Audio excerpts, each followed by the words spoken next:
Welcome to the Undisputed podcast. I'm your host, Joy Taylor. On today's show, who's to blame for Oklahoma's collapse against Georgia in the Rose Bowl? Plus, Joel Klatt and Charlie Weis are on set to break down the college football playoff results. And will Jim Harbaugh stick around in Michigan next season? Skip, Shannon, let's get to it. 2018 is less than 2 days old, and we already have the game of the year. Georgia came from 17 points down to beat Oklahoma 54-48. Georgia blocked Oklahoma's potential go-ahead field goal in double overtime.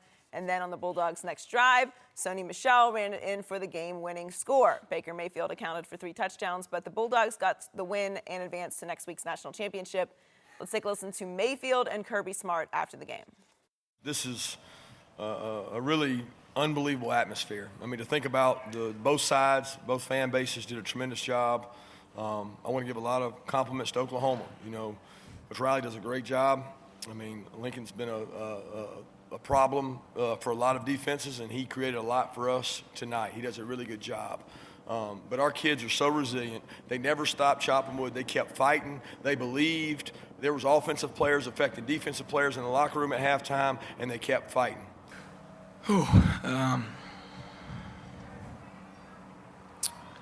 Can't believe it's over. It's been a wild ride.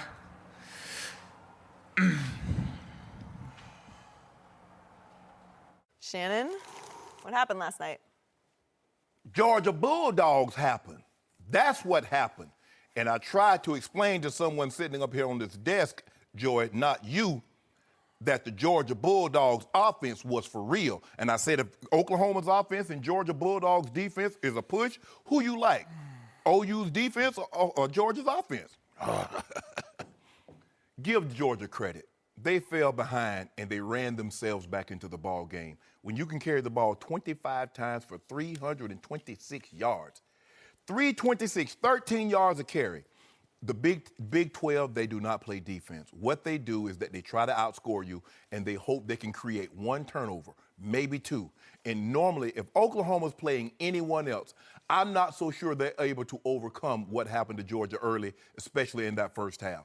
But Georgia stayed the course. We are a running football team. They ran the football, and what they did is that they let the true freshman they put him in very manageable. They let him throw the ball on first down. So they came out and said, we're going to throw early, we're going to run late. Oklahoma fell into the trap is that we got a big lead. I don't think they took their foot off the gas. Oklahoma is Oklahoma. I thought their offense generated, they had over 500 yards. They did what they did. They scored 48 points. But when you play defense like they play, they gave up chunk runs. That's what allowed Georgia to get back in the game. They didn't have to methodically move the ball. Sony Michel, 75 yards. Chubby, 50 yards, 40 yards. They're getting 40, 50, 30, 70 yards in a clip. Joe, you run yourself back into the ball game. I've never seen this before. I've never seen a team fall behind like Georgia did in a ball game, especially a bowl game, and run themselves back into the game. And you look at the difference between the first and the second half, and although I don't listen to the sound, I know what Kirby Smart told his guys. He said, guys, they're not doing anything in this game that we have not seen on film. We've got to defeat blocks. We've got to get home. Well, it's kind of hard to defeat a block if you let the team they never get to third down, and when they do get to third down, it's third and manageable. They turned it up in the second half. They were able to get home with just 4. It started going 2nd and 10, 2nd and 12. They put pressure on Baker Mayfield. They got to him, and when they didn't get to him, they made him see ghosts. He was throwing off balance. Give Georgia credit. Oklahoma had a fantastic season, but at the end of the day, Georgia stayed the course. They were able to run themselves back into the game. They did just enough to come back and win this ball game. I'm proud of Georgia because when you got a true freshman, that's not every day. A true freshman in this type atmosphere can do what he did. He's going head-to-head with the Heisman Trophy winner, and he beat him. He outplayed him. Kudos to Georgia. Oklahoma, you had a great season. There's nothing to hang your head about. The better team won last night. You done? Mm-hmm. My turn. Shut up, Skip. It's not the end of the world. I'm going to say one more time. I was born and raised a University of Oklahoma fan. I take my Sooners way more seriously and personally than I take my Dallas Cowboys. Trust me on that. And if you had told me sitting in your chair 24 hours ago that my Sooners would score 48 with 513 total yards on that defense, because that's a good defense. Very good. It's talented, and it's smart, and it's senior-laden, and it's extremely well coached. And I told you yesterday that Kirby Smart has instilled a backbone in that defense I never sensed when Mark Richt was in charge of that program. That has been the ultimate NFL pipeline. And if you had told me 48 points, 513, if you'd told me that my team would be ahead 31-14 with 6 seconds left in the first half, I would have said, thank you. Congratulations to me. Happy New Year to me. Yep. And instead, and I am sick to death, I'm hearing people call this a classic game. It was the farthest thing for me from a classic game. It was a classic collapse of the highest order. I would rather, seriously, I wish I'd lost 60-0 as opposed to the way this unfolded. Because in the first half, Georgia had zero answers for anything Baker Mayfield and company did. Zero answers for a Rodney Anderson. I told you he's got some Todd Gurley in him. He ran for 125 in the first half. Baker Mayfield threw for 200 in the first half. Oklahoma went 6 for 8 on third down in the first half. It's hard to score 31 points on anyone, let alone in the first half on Georgia, in the Rose Bowl, with a chance to get to the national championship game. And then, once again, I got Stoopsed. I got Stoopsed again. It's been Bob Stoops as the head coach of my Oklahoma Sooners for many years, dating back to 1999, but I'm pretty sure that he made some sort of agreement. I will step aside. I'll become an ambassador for the program, but you need to keep my brother, Mike, up in the press box coaching your defense. What there is of it, to your point. And this was the ultimate disaster on defense because, to your point, Jake Fromm played really well for a true freshman. I give you, he's got poise. He looks like he belongs. The moments don't get too big for him. He drove them for the tying touchdown. That was hard to do, man. Making one play after another. He's got two high-quality backs behind him, and they all play with discipline and poise. That whole group does. So I hats off to Georgia, and in the end, they were the better football team. But the point is, Jake Fromm is just a true freshman. And the point is, that's not an aerial circus that he is operating. No. They mostly run the football. And to your point, they didn't just run it. They ran LA freeway runs, right? It was like the 405s over here and the 10s over here and the 605 freeways over here. And they're going 75 yards touchdown, 50 yards touchdown, 38 yards touchdown. And the ultimate indignity was the last play of the game when Sony Michel, he just turns up off the left side, and nobody's home. He had a walk-in touchdown to win the game. He's looking like, is somebody going to tackle me? For real? You're looking around like, for real? Is anybody? Oh, I guess I can just trot in untouched? Really, I'm untouched. I can get to trot in, and the game's over, and we get to play Alabama. Or you didn't know that yet, but they get to play the national championship game.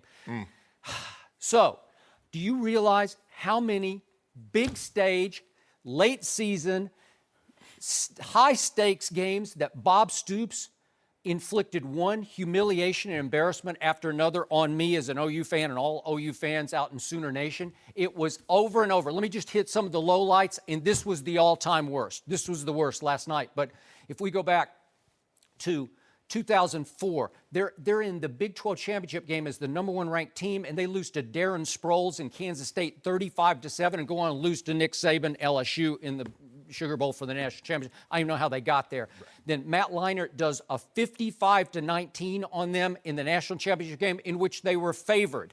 Do you remember the Boise State disaster? Nobody knew who Boise State was. And the Fiesta Bowl, 43-42 in overtime. It's just the ultimate humiliation. West Virginia was still in the Big East and beat Bob Stoops' team in the Fiesta Bowl 48-28. Then Clemson in the Russell Athletic Bowl does a 40-6 on Bob Stoops and turns right around with Deshaun Watson and does a 37-17 on them in the semifinal game with Baker Mayfield. Johnny Manziel does a number on him in the Cotton Bowl. It's 41-13, and he throws for 287 and runs for 229. This is on Mike Stoops' defense. This was the ultimate second-half collapse. And I thought the turning point of the game came 6 seconds left in the first half when my kicker, who's pretty good, Seibert, he tries to squib kick it, but he kicks it right to somebody named Tay Crowder, just some backup linebacker, and he makes the catch of the night. Yeah. He snags That's it. unbelievable. It's hard, man, Yes. because it's a bullet, Yes. right? And all of a sudden, what? Georgia's got the ball 1st and 10 at your 47, right? You're taught to get out of the way of that ball. Sure. Yeah, because it's going to be fumbled. You don't want it to carry them. You don't want it to hit you in rookie tape, and then they get it. Yeah. So you get out the way. I He got caught it. He snagged it. And all of a sudden, Jake Fromm hits a 9-yard pass, and the little kicker with the black glasses comes out and the stash. bombs it. You see the stash he had on Joe? What was that? You probably got a Volkswagen. Somewhat, yeah. You got a van. But he just bombs it. He bombs it from 55, and it felt like the field tilted in favor of Georgia. And they run up the tunnel to the locker room at halftime, and they run back out, and they clamped down on defense. I don't know in my career if I've ever seen a wilder swing of momentum from first half where you can't stop anything they do to you can stop everything they do. I saw press man. I saw them get up on those receivers, and they're young receivers. They're talented, but they're not physical. Right. I saw press man across the board. I saw blitz after blitz. I saw Baker Mayfield with 25% of his throws in the first half under duress, 41% in the second half under duress. And you know what? His draft stock tumbled. I thought, yeah, I believe I was extremely disappointed and very concerned for him in the NFL because that's an NFL caliber pass rush they can generate with big, long, strong athletes, tall athletes. He's having a hard time finding it. He couldn't see over people. He's maybe 6 feet tall. Well, I think the biggest thing, Skip, is that, as you mentioned, they were 6 for 8 in the first half. Yeah. They were 1 for 10 in the second half. In overtime. Overtime. Yeah. But what happened is that you kept them, if you notice, they started getting home some with 4-man pressure. Baker ran himself into some sacks. And so now it's 2nd and 10, it's 2nd and 12. Now you're coming back, instead of having it 3rd and 3, you got it 3rd and 8. Now we can dictate when you're going to throw the football, because the first half, I thought Lincoln Riley did a great job of run, pass, run, keeping Georgia off balance. Once they got them in a situation where we know we're going to force you to pass the football, now we can tee off on you. They forced Baker also. He started seeing ghosts, Skip, because a lot of times he started throwing the ball. He thought they were going to be there, and they weren't. But give Georgia. I do. No, they're really good on defense. Yeah. They were highly impressive. But as impressive as they were, Bob Stoops' defense was unimpressive. Yeah. It's hard to get back in a shootout with cross-country runs. You just can't do it. I've never seen anybody do it. I knew Georgia could run the ball, Skip. But I don't believe Kirby Smart thought they would run for 300 plus. Well, how many handoffs, just straight handoffs, did you see where it's that was a direct snap that Sonny Michel scored on. Yeah. That was a direct snap. You could drive an aircraft carrier through that hole, right? Yeah. That's like a movie set, Skip, when they shut the freeway down. Yeah. And it's just wide open. You look at they superimposed it. The hole that Sonny Michel scored the first 75-yard touchdown, Skip. Yep. They could fit 9 of his bodies through the hole. So if you line up 9 Sonny Michel side by side, that's how big the hole was. Skip, I get it, but that's unacceptable. It's unacceptable. Listen, Mike Stoops is a good guy. He has to go. If they're going to move forward with this program, you have to get rid of the Stoops factor, as I always call it. And then, by the way, at the end of the game, we get a shot on the sideline of Bob Stoops cheerleading. And when I saw that, I said, I'm dead. Come on, I'm dead. I'm dead. I'm out. That man I ain't got no bad shot. luck. He is. He's always been bad luck. He broke through and won one lucky national championship in 2000 in which they were a 10.5-point underdog to Florida State. Right. They had no business. They had like a overachieving Josh Heupel at quarterback, and he's ridden that one national championship all the way through, disaster after disaster after disaster. But Skip, they don't, with the exception of TCU, no one really plays defense in the Big 12. They try to outscore you. And what happens is that Oklahoma puts so much pressure on you that you got to match them point for point. You're not beating them 17-14, Skip. So what they do is they put so much pressure on you, they force you into 1-2 mistakes. So a game that's 14-3 or 14-10, you make one mistake, now it's 17-24. Now you're looking at 24-10, and you're playing an uphill battle, and they get you out of running the football. Give Georgia credit, because even though they fell behind, they stuck to running the football. You see a lot of teams get out of that. That's just who they are. I don't know how they can do much else. Jake Fromm's a high percentage. He was 20 and 29. But most of them was hitches and shallow crosses. He's not bombs away. No. He can't get you back in the game No. like that. So, for me, as an Oklahoma fan, you can ask Ernestine this, the whole second half just had an inevitability to it because you could just feel it coming, and it was like slow death. It was like methodical torture. I felt like I was falling off a cliff and I was suspended in midair. I knew I was going to hit the ground hard. I knew it was inevitable, and it just wouldn't come fast enough because I didn't think they could win in overtime, and yet they got miraculously one huge break. They get Jumped off sides? No, the Caleb Kelly, where he's the best player on my defense, and he went up and blew up Michelle, and he fumbled. And Stephen Parker, who's not a bad safety, he scoops and scores. Yeah. Well, all of a sudden, I look up, and wait a second, we're back ahead by 7, and then miraculously, Mike Stoops' defense forces a 3 and out. So Baker Mayfield has the football with 5 minutes left. First and 10 at his 23. And all you got to do is make maybe 2 first downs. Yeah, 3 first downs will probably make them burn their time. Okay, but 2 and punt it back to the 15 and make the true freshman go 85 yards for the winning touchdown because you got to score 7 just to even get to overtime. Right. That's going to be impossible. And what do? Baker Mayfield came up small. I got to say, he came up smaller than his 6 feet height. And they go 3 and out, and Seibert, the kicker punter, he's been shaking them all night, Skip. But he missed it, and it went 29 yards. And all of a sudden, Georgia's got it first and 10 at his 41. And I'm thinking, well, now they got a shorter field. Now they're going to move, and they did. Boom, boom, boom, boom, boom. Credit to Georgia. But now back to Lincoln Riley. This is why you need to get the Stoops influence out of this program. Let Lincoln Riley go forward. In the second half, to me, Lincoln Riley, who's regarded as one of the better, if not the best play callers in the country, he just tried to out-cute himself. Every big play in the second half when they were under duress, under fire, you got to make a play, he tries to trick them.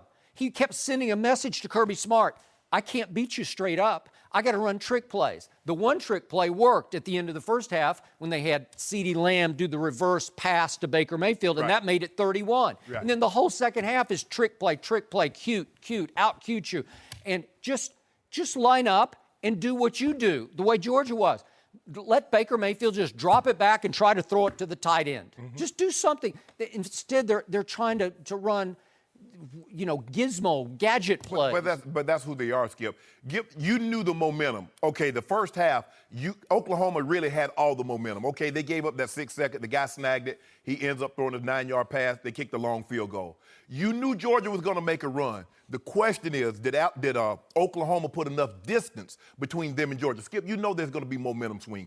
But normally, like in a regular football game where the momentum goes back and forth, in a game of this magnitude, you're going to get maybe 2, possibly 3 swings. Yep. The question is, how much distance and separation have you put between you and the other team? We saw it in the second game, Alabama. You see Alabama got that swing, they go score, boom, and game's over. That's it. They didn't put enough separation, and I agree with you. If Baker's that dude, you can't give Georgia the ball. You can't give Georgia. Or if you do, and they go score and tie, and you got 55 seconds left, remember what Dak did at Pittsburgh last year with 42 seconds left? They went down the length of the field and they had 3 timeouts. 3 timeouts. They give them the ball back, and they go nowhere. So if you're that guy, again, you're playing a high-level, high-quality defense that has you on your heels. But do something. And then you got your chance. What about overtime, Skip? Do you think they should have gone for the touchdown or settled for the field goal? Would you have felt better had they gone for the win? You can ask Ernestine. I turned to her and said, at this point, just go for it. Just go for it because I don't know what's left. You've lost momentum. Just go for the quote-unquote kill here. Right. And by the way, speaking of that, just a quick thought. Baker Mayfield is who he is. We're going to talk about him a little later in the show, but he did throat slash after Georgia missed the first half field goal. Right. And he was trash talking and taunting the whole game, especially in the pregame. And it's just who he is, but I'm okay with it if you can back it up. Yeah. And he couldn't back it up. So he's reduced after the game to saying, they won, they can talk. And one of the Georgia players chastised him on the field and said, humble yourself. Humble yourself. Well, we'll talk about that a little later, but I think this is just who he is. And as long as he can back it up, I'm good with it. But in the second half, he threw for a grand total of 87 yards and looked overmatched. He just did. That's not good enough. You're that dude. If you're that dude, Skip, and you got a 14-point lead to start the second half, you got to bring the goods home. Yeah. You got to come home with the bags. Yeah. You got to. Yeah, because I got to tell you, as terrific as those two backs are for Georgia, I swear to you, the best running back on the field is your guy, Rodney Anderson. Mm-hmm. He's a stud, man. He's like 6'2", 235. Right. You saw it. He just dominated. I mean, he had the most yards of anybody on the field. Skip, you got two scores to play Yeah. with. So all you got to do is just do what you do. Get it home, man. You got to. You And got to bring the instead, mail. It was slow death. That was the most painful night of fandom for me as an Oklahoma fan I've ever But experienced. Kirby Smart tried to give the game away. I don't know why he bought Swift in the ball game to back up the third string running. Skip, you got Michelle getting 18 yards a carry. You got Chubby getting 14 yards a carry. And you bring a guy off the bench, he missed the hole. If he hits that hole, they stay on the field. I'm like, really, really, Kirby? I mean, you got two guys that's just running up and down the field. They can't. It's like running of the Bulls in Pamplona. And you're going to bring this guy. I get it. He's a high recruit, and you promised him things, but not now. Not now. Chubb's going to be gone next year. Sonny Michel might leave. But come on. Skip, I've never seen anything like this. I've never seen a team run themselves back into a ball game. I haven't either against Mike Stoops' defense. Way to go. No mercy. Baker Mayfield's career at Oklahoma is over after the Sooners lost to Georgia last night. Mayfield accounted for 3 total touchdowns, but he also threw an interception in the loss. He won the Heisman Trophy and is projected by many to be a first-round pick, but he also made headlines for his trash-talking and antics. Let's take a listen to an emotional Mayfield after the game.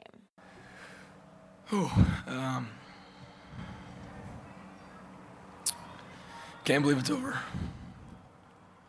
It's been a wild ride.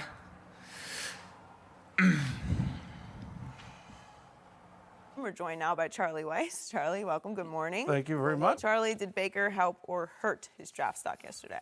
All right. I have not studied the quarterbacks yet, nor do I have the privy conversations with them at this point. But if I were taking a quarterback, that's who I'm taking. Still. That's who I'm taking him above everybody. Wow. And I'm taking him above everybody. Look at the things the negative that you guys all see, I believe with hard coaching, you can get rid of. But you can instill fire in somebody. Either they have it or they don't, and he has it. Okay, he can make every throw. Okay, his intangibles are through the roof. Now, are there negatives there? Yep. But I'd like to see what would happen the first time somebody like me said that in front of the entire offense, just reamed them in front of the entire offense, using every word in the book. See how the cockiness level would go down exponentially, and it would. Okay, I don't think that's happened to him yet. What happens a lot of times with quarterbacks is you baby them. Okay, you quietly correct them, whereas if Shannon makes a mistake, they'll say, hey, you were supposed to do this on this play. Yeah. But if a quarterback makes a mistake, you hear the coordinator, well, you're on this play. Tell me what you're thinking on this play. So yeah, what I'm thinking. well, that's not the way I coached. So if it happened, like if Tommy Brady were to make a mistake, I said, what the hell are you thinking? And the players absolutely love that because they know that you're treating him no differently than you're treating them. I think that doesn't look like that's happened with that young man. Now, maybe it has, but it doesn't look that way. And I think that you get control of you get the outlandish part of the behavior. He's got fire, he's got touch. The number one thing, the most important physical attribute of a quarterback is accuracy. Absolutely. And he's the most accurate of all of them. You watch all those other guys, everyone wants to talk about them. Every time I watch them, they got big numbers, but they don't never fire me up. That doesn't mean I don't like Darnold. That doesn't mean I don't like Rosen. I mean, they don't fire me up when I watch the game. When I watch him, he fires me up. I mean, He did not fire me up in the second half. He threw for 200 in the first half and looked like he was indefensible. They had no answer for him in the first half, and they had lots of answers for him. Yeah, but see, you're blaming it on the quarterback. I don't know what the play calls were. I don't know what they were being asked to do. Okay, too many times I watch a game analytically. I don't watch it just to see what happens. So when I watch things happen, like when they're not throwing the ball in overtime, I'm looking to say, well, I wonder if they called a run-pass option, and because there's too high safety and the numbers in the box were favorable, that's where they ran the ball. Now, conceptually, that's correct. I still want to be throwing it, but conceptually, that's correct. I can't tell you how many times the Patriots go to the line of scrimmage and Tommy sees two high safeties and he's checking from a pass to a run. Yep. I mean, it happens all the time. So whereas you're putting it all on number 6, I can't do that without knowing what the circumstances were. Okay, I hear you. Maybe it's the play caller's, Lincoln Riley's fault. Maybe he's most to blame. But my cause for concern in the second half was it looked like Baker Mayfield shrank to me. He might be 6 feet tall or he might not quite be 6 feet tall. And he started to shrink in the pocket because he was getting hounded and pounded by an NFL-size pass rush. And the corners and safeties finally just said, you know what? We're going to come up and play press man across the ball because you got a true freshman wideout over here and you got a 165-pound wideout over here named Hollywood, and you have a tight end who's a lumbering tight end. I think he'll play pro football, but he's about 6'5", 6'6", but he can't get off coverage off a safety who can come up and stick him right in the mouth. And all of a sudden, Baker Mayfield had tight windows to force it into instead of receivers just loping free for big scores, which he had in the Big 12 and he had in the first half yesterday. And, man, I was concerned because you gave the Heisman Trophy winner the football with a 7-point lead and 5 minutes left in the game. You got to make a couple of first downs. Or for that matter, with 55 seconds left in the game tied and 3 timeouts, as you point out, he's the Heisman Trophy winner. Go make a play. Again, does the play calling shackle him? Well, I got 2 things to say to that, okay? First of all, as a play caller and designer of plays, you always can get guys open. You can get guys open. I mean, you can get guys. Now, you can't get them open 10 times. Right. Okay, but you can run bunches. You can run. There's exotics that you can get in to get guys open. You always can get somebody open. Okay, so when people say you can't get them open, if you put 4 people across the field or 5 people across the field and run vertically, you might not get them open because now you're counting on them winning one-on-one. Okay, so you always can get somebody open. So I throw that argument out because I do believe that that's part of the design of a play. Are you counting on guys just winning one-on-one to get open, or are you helping them get open? Okay. That's number 1. Number 2, do you like Russell Wilson? Well, it's just a question. Either you do or you don't. Yeah. Okay, then you like Baker Mayfield. He's not as sudden as Russell is. He's not as he doesn't have the escape artistry that Russell has. I agree with that. But I'm saying that's who you got. I mean, I'm not saying they're exact. Right.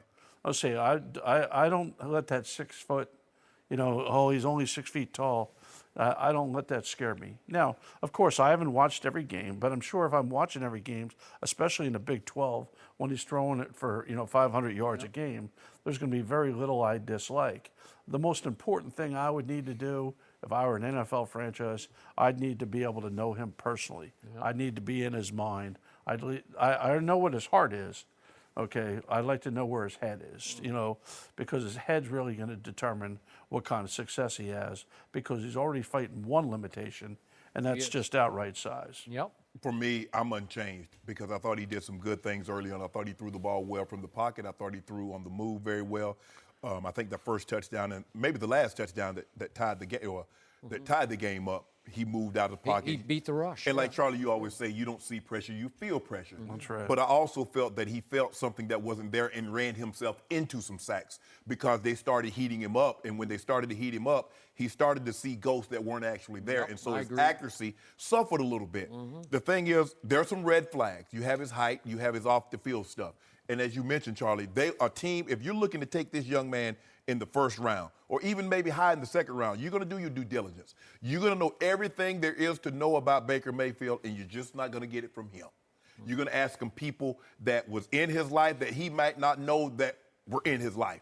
So you want to find out everything you can about him, because the red flags are there, Skip, not just his height. But there are some things that he's done off the field. There are some things that he's done on the field. I agree. That says, okay, this is a red flag. Let me pull up here and stop and proceed with caution. It's funny you say that because in recruiting, a lot of times when I would go recruiting, I would go talk to the janitor. I'd go talk to the librarian. Yep. Right.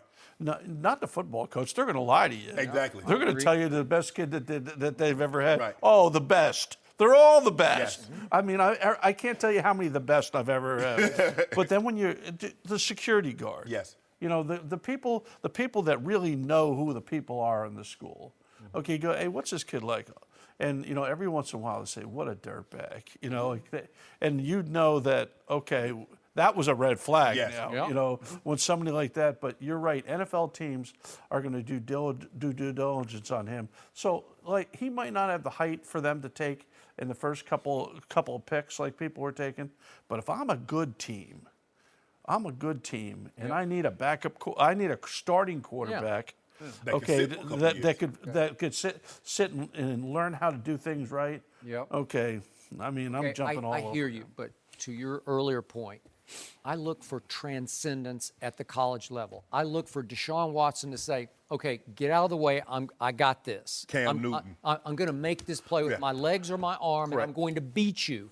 And I wanted Baker Mayfield to trot on the field as the reigning Heisman Trophy winner twice last night. 5 minutes left, 55 seconds Three left. timeouts. Show me. Do it. Be that guy. Be Deshaun. Show some NFL team. It's just college football. You're not even playing pro. You know, some of them will play, but Yeah. a lot of them won't play pro Correct. football. And show me you can march that team to the winning field goal. Well, it's like me being in New England and with the game on the line, not having it in 12's hands. Oh, yeah. You know, shame on me. You know, if that's the case right there. Well, there were that 3rd and 2, and we're handing it to some guy. I didn't even know who the guy was, but no disrespect. Right. He hadn't even been in the game. You're trying to trick him. But Yep. I'm letting 6 have the ball in his hand. No mercy. Alabama dominated Clemson in the Sugar Bowl last night and will move on to face Georgia in next week's title game. Bama's defense was the story, holding Clemson to just 6 points and under 200 total yards. In the third quarter, Mack Wilson had a pick 6 to seal the win for the Crimson Tide. We're joined by Fox College football analyst Joel Klatt. Joel, welcome. Good morning. Good morning. Happy New Year. Yeah. See, Shannon? No. You can get your day after. I haven't Okay. seen you yet. If you haven't seen we someone, go. you can say Okay, Happy you New get Year. till Wednesday, Joe. You get to the 3rd. Wednesday and then You're it's even to be over. February 13th. Talk about Happy New Year. Joe, are you surprised by Alabama's performance? No, in fact, I thought it was the least surprising thing of the entire day.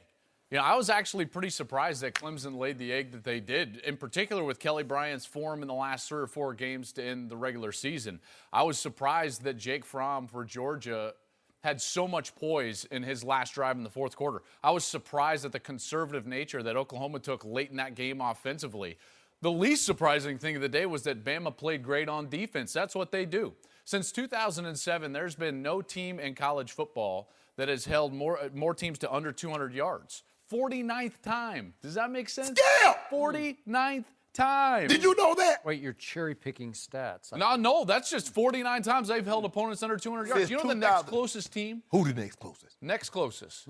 TCU with 29. What? 20 games. We torched TCU twice this year. 20 games. Listen, that team came out with a purpose, a very clear purpose. They were going to reestablish their identity on the defensive side. And let's face it, if Nick Saban has a month, guess what he does? He shuts people down. They shut out Michigan State 2 years ago. They held Washington. Washington didn't have much of a chance in that ball game. The only team that had a chance was one of the most physically gifted and talented teams I've seen in a long time, which was the Zeke Elliott Ohio State team that could actually just sit there and line up with Alabama. But when you're overmatched like Wait, Clemson was Ohio last State night, scored 42 in that game, and Zeke ran for 230. Yeah. But look at all those first rounders they had on that team. all of them, the offensive Joey line. Bosa, all those guys were there. Here's another aspect, and I do want to bring up that game as a comparison because I know that that's going to be one of the things in your arsenal that you bring up, right, is these games. Do you understand that if you can't get the ball down the field against Alabama, you have no shot? No shot. Michigan State couldn't do it. Washington couldn't do it last year. And Clemson had no plan to push the ball down the field. And this was very obvious that when you give Saban a month to prepare for Clemson, he's going to shut you down. But when Clemson only had 1 week to prepare for Alabama, they were able to get things done, in particular with Deshaun Watson. That's it. Clemson had Deshaun Watson, and as I told him earlier, the drop-off from Deshaun Watson to Kelly Bryant was like going from Tom Brady to Tom Savage. That's how severe it was because— I don't know about that. Well, seriously, Kelly Bryant was horrendous last night, and I'm with you. I watched him, I don't know, 4 or 5 times. I thought he was decent. He was getting better. Yeah, no he doubt. looked like he could throw it a little in the regular season games, and all of a sudden you put him on this stage under those lights, under that fire from that defense, and he just crumbled. He can run it a little bit, but he couldn't throw it a lick last night. And if you can't throw it a lick, you got no shot. No. And Etienne is not bad, and he got his bell rung early in the second quarter, and then he was pretty useless the rest of the game. So I thought they could establish a little bit, just like a credible bit of run.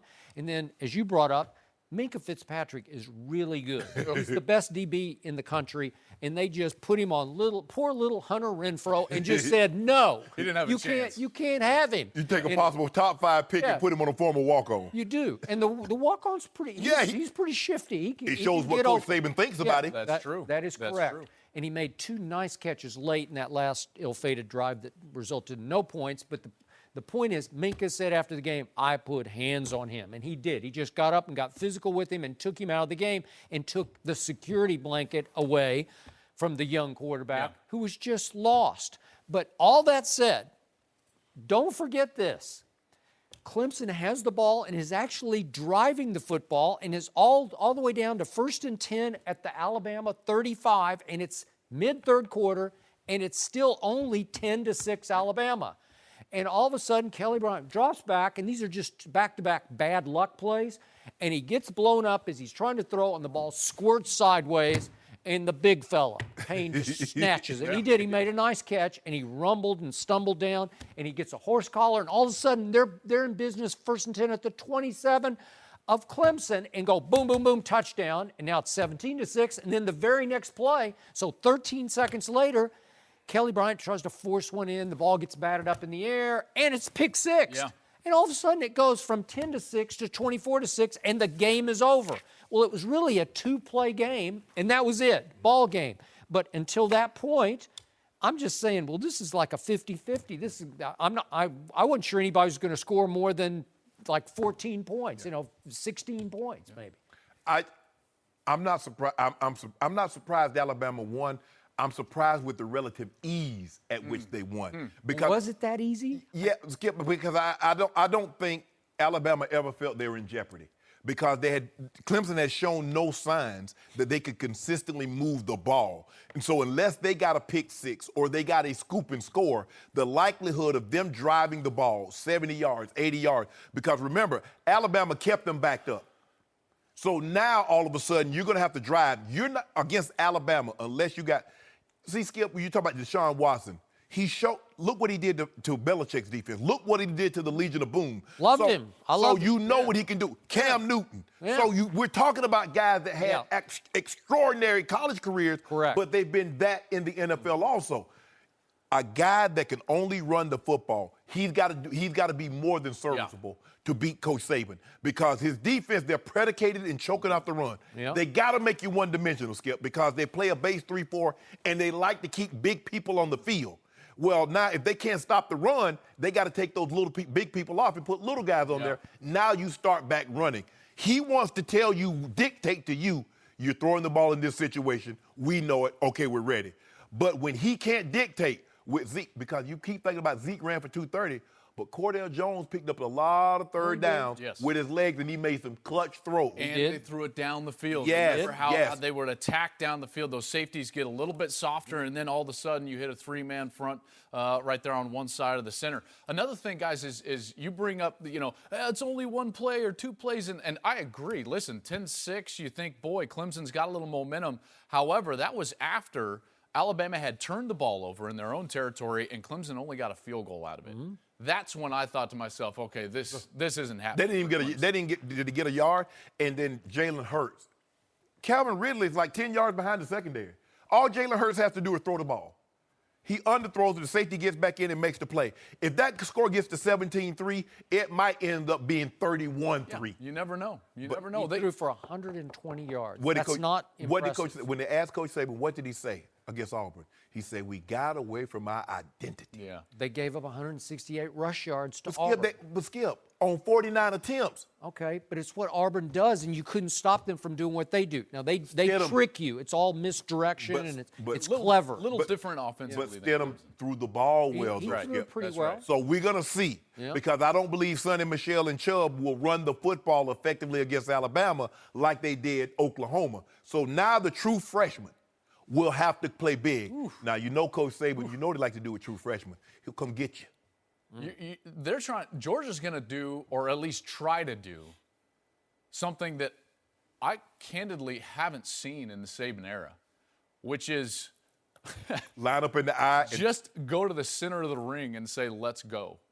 I mean, Who they are. Good luck, I guess. I mean, that's why I mean, clearly LSU Bama's tried gonna to be do it favored. 2 straight years with Leonard And Fournette. it doesn't and even come close. Went nowhere. It's Didn't hard. even come close. It's hard to line up in I formation and say we're going to pitch it to you or we're going to hand it to you and run the ball down his throat. He goes and gets a certain type. If you look at all his linemen that he's sent to the NFL, they're all built the same way, Skip. They're about somewhere between 6'3" and under, and they're like 325. That's what he wants because he refuses to let you run the football. Yeah. But if you can run it a little, just a little, but you got a quarterback, you look at the quarterbacks that's beat him. Johnny Manziel, the Tebow, the Cam Newton, the Deshaun Watson, the Chad Kelly. Trevor Knight. I can keep. Yeah, but what did he do to Trevor Knight when he got him at Texas A&M? Beat the brakes off Yeah, him. but what did What do Trevor you- Knight by the do way, to him in the what do- Sugar Bowl? What do you mean on Yeah, and it on, was by the way? well, it's are on like and on. We're talking about a decade. We're mentioning like 6 guys, and you're like on and on. Like 49 times they've Trevor given Knight up less scored- than 200 yards. Trevor Knight put up 45 on Alabama in a Sugar Bowl. This is Trevor Knight. I'm not talking about Skip, Deshaun Watson. Okay, let's just say for the sake of argument, they play 12 games a year.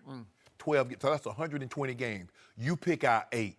What happened in the I'm 100? picking out the championship, the bowl games. I'm only doing bowl games. Okay, what- I'll throw in one kick 6 game where he gave up 34 to Auburn, but You know he's going for his 5th national title. okay. In I'm a just 9-year saying, span. I'm only Nobody's doing, ever done I'm that. only going back the last 4 years, and it's like one big disaster after another. Deshaun scores 40, Deshaun scores 35. That's a lot of I points. mean, he was a transcendent player. Deshaun was Yes, a transcendent Cam player. Newton. I mean, look at what. Look at what Johnny did. Skip, Johnny Wait. McZad had what? It's talking Saint about- Nick we're talking about. Don't give me transcendent player when you got Saint Nick. I mean, listen. and any every metric that you can possibly bring up, they're the best defense. They're the best team in the last decade. Okay, Any but- metric that you can possibly bring up. Now, Okay. there are going to be occurrences where a great player, a transcendent player, a couple of Heisman Trophy winners, Yeah. a guy that Kelly? should have won the Heisman Trophy. Trevor Knight. I mean, you're talking about like 1 or 2 instances in a decade where a guy that's not a Heisman Trophy caliber player actually beats them. 49 times they've given up less than 200 yards. That's 20 more than any other team in And in college college football. game, I mean, a 300-yard game. But is- those are overrated SEC games. Seriously, I those mean, are listen, Vanderbilt games. You've got me. He don't play This Vanderbilt. year, Yeah, the he bulk did. of their conference was extremely overrated, except for these 2 that we're going to see in the national championship. Behemoths. But the previous, 8, 9 years, that's a tough argument. Why You know you- what? That used to be a Why really, did they really Why did they deep go league. to a playoff? Because they got tired of SEC teams winning. Well- SEC teams was playing each other. That's not quite true. They got tired of exactly what we're going to have on Monday, which was an SEC championship game. That's why we have a playoff, which is going to be interesting just in the future. Where 'em. this playoff goes, Beat it'll 'em. be interesting because now we've got a team that didn't win their state championship, didn't win their division, didn't win their conference that's going to have a chance to play for the national All I know is that championship. St. Nick got one huge break this year because he got in to start with when he didn't deserve to. He did deserve Then it. he got Kelly Bryant, and now he's going to get a true freshman with a team that just runs the football. Thank you, but, God. But don't I mean, if they don't beat Georgia, I'll maybe like inch closer to your position, but that's a tough they're limb going to to climb beat out on. Georgia. They- This they is on a probably- silver hold on. championship Okay, platter. Getting in is one thing, but don't you got to do something when you get there? Yeah. I mean, what good is going to the restaurant if I ain't got no money to buy nothing when I get there, Joe? No mercy. Alabama dominated Clemson last night to advance to the national championship game. We're joined now by Charlie Weis. Charlie, what was your takeaway from the game? You know, I agree a little bit with what Skip said in the last segment that it really came down to 2 plays.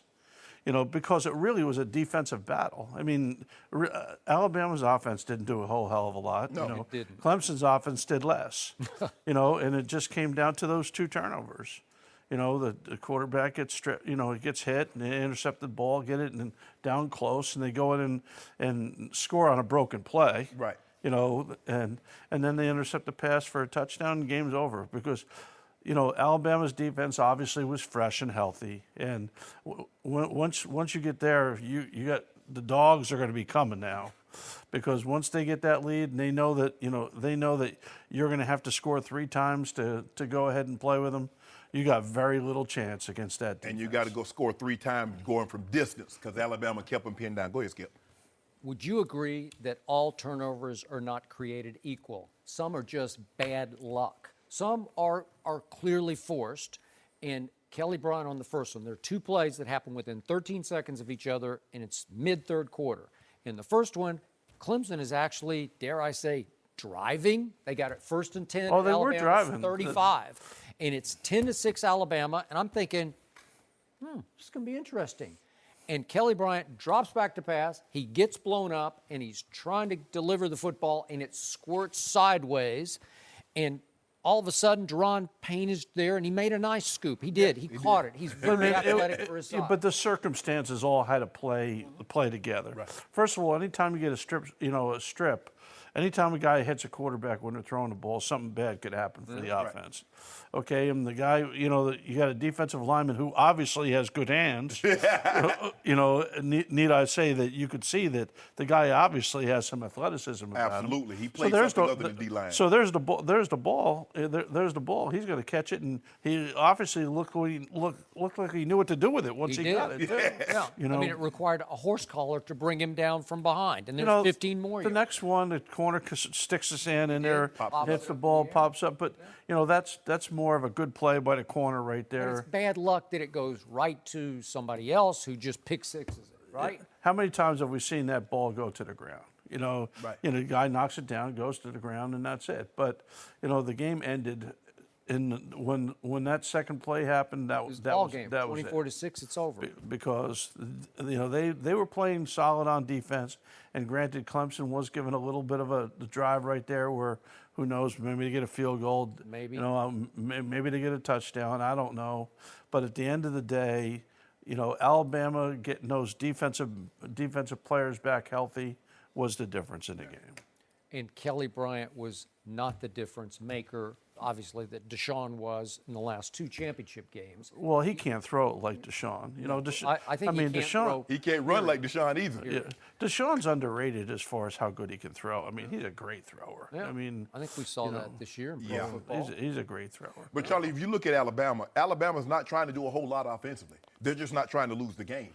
Coach Saban does not want to put the ball in harm's way, and if he felt that if you don't get a scoop and score or a pick six, he felt with Kelly Bryant as their quarterback, with no big-time receivers, he could take Minkah Fitzpatrick and put him on Renfro, he wasn't worried about it. Look, I'm used to dealing with defensive head coaches now, and the one time when Nick was hammering Dable, you know what he was telling him? Why weren't you running the ball those 2 plays? He throws two incomplete passes in a row. He rolls to the right and then 2 incomplete passes. Yep. He goes, why aren't you running the ball? And he probably said run the, and then there was another word, and then there was ball. So now we look ahead to, on a silver platter for Alabama, is a team that just runs the ball. They have a freshman quarterback, a true freshman, and he's efficient, but he's not going to pick Alabama to pieces the way we've seen them get picked to pieces by a Deshaun or even a Trevor Knight or Chad Kelly or those kinds. He's just not a bombs-away passer. Yeah, I've seen these good runners try to run against Alabama's defense. I've watched Fournette get the crap kicked out of him. Twice. Yep. When they could tee up on a team that's run first, pass second, usually they do a good job. The flip side of that, though, the only reason why, Georgia has a chance, even though I'm definitely picking Alabama, is because Alabama's offense doesn't do much either. Exactly. They really don't do too much. I mean, they have good running backs. They have good running backs, and that number 3 is special. Yeah. He really is. He's special. But that being said, they don't do a lot on offense, and Georgia's defense, which obviously was in a mismatched game last night because they just couldn't cover them. In the first half. They couldn't cover them. They couldn't cover them. If you can't cover them in the first half, you can't cover them in the second half. Well, then what happened? Why did Baker That's a Mayfield whole throw for separate issue. That's not the topic right now. But again, Georgia looked vulnerable on defense to the pass. So can That's Jalen right. Hurts throw enough to gash them? Or are we looking They at was vulnerable to the run. The guy ran for over 200. I don't know. He had Look 125 and a half. at Jalen. Jalen is a hell of an athlete and can make every throw. Okay, but usually the timing throws are not his deal. Right. Usually the nuance, play action, down the field type of throws are where he makes his money, or quick game, game throwing the ball right now. That's usually where he thrives. So I think that Georgia's defense could give Alabama's offense some trouble, but I think that Alabama's defense could really be ready to tee it up against Georgia. Are we looking at like 7-3 here? No, you always expect it to be that way, And watch it be a and shootout. it never ends up turning out that way. I see a game maybe in the 20s though. I don't see a game in the 40s like so many of the Big 12. And the thing is, Skip, the quarterback position, and Charlie, you know this, is a rhythm position. Position. So when Alabama runs the ball 10 times, then all of a sudden they ask Jalen Hurts to go throw a pass. What do they expect? Do they expect pinpoint accuracy when you haven't let him throw the ball in 3 minutes? So it's hard to get a rhythm because he never knows. He doesn't go in the game, oh yeah, I'm gonna get me about 30 throws this game. You might get 13. Yeah, and most of his passes are coming off of play action too. So play action passes, you don't have to be as precise. Right. Okay, you have a greater margin of error both in the timing of your throws and the nuances of the route. There's a lot of deeper routes. Whether they're in cuts or posts or corner routes, they're deeper. They take more time. So this way, you lay it out there, and most of those guys can run them down out there for Alabama. I will remind you, though, I watched Auburn run for 168 on Alabama. Maybe they weren't psychologically No, ready they didn't for have the game. same guys. I'm not making an excuse. No. They're so banged up on defense. The last month of the year, I don't know how Alabama got to where they got to with as many. Did you realize they're down to the third play caller? Yeah. Yeah. I mean, when you lose your play caller, that's defense, significant. Yeah. And then they lose their second play caller. So now you're to your third play caller. I mean, that takes some time for that guy to figure out, you're the guy, because it isn't like 5 different guys make every call on defense. One guy makes the call and everyone lives with him, whatever that is. But Auburn tricks you running the football. It's all, misdirection. Georgia just says, here we come. And y'all couldn't do anything about Well, it. that's my problem. That's your OU. I mean, that's your team, Skip. Did you tell Charlie that you didn't pound me up this morning? I pounded you No, up. you didn't. It took me a Begrudgingly. while. Begrudgingly. I pounded you like up. Yeah. That's ridiculous, Skip. You ought to be ashamed of yourself. I'm not ashamed. I'm ashamed of my football team. No mercy. Michigan blew a 16-point lead and lost to South Carolina in the Outback Bowl yesterday. The Wolverines finished a disappointing 8-5 this season, but Jim Harbaugh's name has been thrown around in a potential return to the NFL. After the game, he was asked if this was his last season in Ann Arbor, and he simply said no. Shannon, what's going on here? His tenure thus far has been a disappointment. Skip, when you're the head coach at Michigan or you're the head coach at Ohio State or Michigan State, you got 2 jobs. Beat Ohio State, beat Michigan State if you're the head coach of Michigan. True. And he's 1-5 in those games. Yep. You can go 10-2, but your 2 losses can't be to those 2 teams. Now, all these antics, being up in a tree house, going over, eating dinner at a parent's house, holding the yard mark on a high school game, all that's fine and good. And the college kids are going to eat it up. Jim Harbaugh was at my game holding the yard marker. He was in my tree house. Skip, I'm sure the kids at Michigan now, they love going to Rome. Mm-hmm. I'm sure they love being an endorsee of Brand Jordan. They don't care about that. Those alumni, those big boosters, They brought you there. They're paying you $9-10 million a year to beat Urban Meyer, to beat Michigan State, Mike D'Antoni, D'Antonio, right? Mark D'Antonio. Mark D'Antonio. Yep. They're paying you the big dollars to beat those guys and to be in the college football playoff. Yep. And he has yet to do it. Now, Brady Hoke, they say, oh, Brady Hoke was terrible. In his first 3 years, he won 26 games and a Sugar Bowl. Jim Harbaugh, first 3 years, won 28 games in the Citrus Bowl. Now, you tell me who's winning. Now, I get it. All the khaki pants, you told me he was better than K-State, but we'll talk about that later. You know, he told me that he was better than St. Nick. Well, did St. Nick do well with the Miami Dolphins? Oh, whoa, Skip. We No. talk about college coaching. I'm just talking about overall coach. No. Just coach. Well, Pete Carroll better than he is. Because Pete Carroll won a Super Bowl and he won national championships at USC. Okay, he's then. in the same, but hey, Jim Harbaugh came real close to winning a Super Bowl. I thought it was pass interference. He got robbed. I came real close to somebody the other night. Oh, okay. Yeah, you can say. Well. That between me and the fence post. Fence Yeah, post right. can't talk. She ain't tell it either. But anyway, Skip, look here. I'm going to put it to you in a nutshell. He grinds on people. Look at his shelf life. 4 years in San Francisco. Stanford, 4 years. San Diego State, 3 years. He starts to grind. He starts to annoy you. And that's what happens. Now look at his brother. Let's take his brother. He's been in Baltimore for a decade. Yeah. He was a special teams coach in Philadelphia for a decade. You see the difference? One guy, oh man, he's great. Have him around. The next guy, Yep. started like fish. After 3 days, it's time to throw him out because he smells.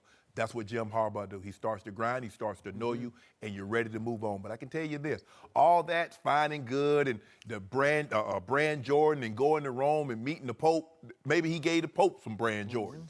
But I tell you what, if you don't start beating Urban Meyer and you don't start beating Mark D'Antoni at Michigan State, they're going to get you up out of there, bro. That is true. So, to your point, I've heard from 2 sources close to the Michigan program that this team is already burning out on Jim Harbaugh because he's burning out the team. He coaches with his hands sort of around the figurative throat of his team. Yes. He tries to force victory, and it's gotten to the point where 2 quarterbacks recently, they left. out. Yeah, they can't take Deuces. it anymore because the pressure was extraordinary. He didn't take over a failing team. It was Michigan. Yeah. And it's his alma mater, but it's like, come home and save us. And so they expect right away, hey, show us. What do you got? Well, he had 10-3 and 10-3. Not terrible, but to your point, not what they wanted because he's not winning the games against the opponents. You got to beat. Yeah. You got to beat Ohio State Yeah. at least once in a while. Skip. Yeah. So this year they're supposedly having the 12th best recruiting class, which is okay, but it's not great. No. And I don't see a quarterback on the horizon. So if you don't have a quarterback, What the guy from Ole Miss, Shea Patterson, I know. Yeah, he's. They don't know if he's going to be eligible. Maybe. But okay, so look at his history. So he starts at the University of San Diego, and he just flips it right around. Yes. And he goes 11-1 and 11-1, and then he's off to the races up to Stanford, and he turns that program right around, and they go from 4-8 to 5-7, 8-5, 12-1. You know, he's on a roll. He's challenging Pete Carroll at USC. Yeah. And trash talking him. And then he takes over the 49ers, and they're struggling, and they just go right up the ladder, and all of a sudden you go 13-3, and then 11-4-1, 12-4, but then you start to burn out, and the organization and especially the executive staff start to burn out on you. Yeah. And after an 8-8, you're out. So I'm afraid the shelf life isn't very long, and the window was open for him to have a quick breakthrough, and he didn't. I don't think he's had the quarterback yet. All those guys, even the guys who transferred, I don't know if they're very good. I mean, he gets a few top recruits. Skip. Yeah. But they go in there. If you want to play in the Big Ten, you go into Ohio State. That's the factory. You go into Alabama. Penn State is on the market. Penn State is making what Franklin is doing in Penn State. Skip, they're not go. He's not getting. And that name Michigan, playing in the big house, that means 108,000. But he grinds people. He does. I know too many people that's been around him, and they're like, after a while, you wish you could go away, or you want him to go away. Yep. But you need to be apart from each other. Okay. And that's what we're seeing, Skip. I still say he's a really good football coach in small doses, in small windows, And if I'm a Yeah, but pro what- football team, I'm looking hard But at it. what happens when I'm feeling better and I still got to take that medicine? I don't like, but Skip. But here's the thing, Look though. at those records, though. Yes. That's sensational. But and when you're doing that, what is it telling you? That people can't wait for you to leave, or they're not making you an offer that you can't refuse to stay. That's got to be something, Skip. That's got to be something. You can't have the people, oh, Jim, we're sorry you're going, as they helping you pack your bag. Oh, Jim, whoa, really? I know a good realtor. They helping you get up out the house, Skip. Yeah, but any of those NFL teams with an opening where they're struggling, just short term, you don't want to take a shot with Jim Harbaugh. Yep. He might just turn you right Okay, around. yeah, but you know this. You got a short shelf life. You get 4 or 5 years, and it's over. So get what you can, win while you can, because you're going to be tired of him. He's going to be tired of you because he's going to want more and more and more, because it wasn't enough. Because remember, he had the satellite campus. He was going down to Florida. See, that wasn't far enough, Skip. Now I got to go to Rome. Come on now. At some point, I don't mind. I'm sure those boosters, they'll send them to the moon. Yep. Beat Michigan, beat Ohio State, Michigan State. They send you to the moon. No mercy. Thanks for listening to the Undisputed Podcast. I'm Joy Taylor. We're back at the same time tomorrow morning, 9:30 Eastern. We'll see you then. Fox Sports 1 of 1.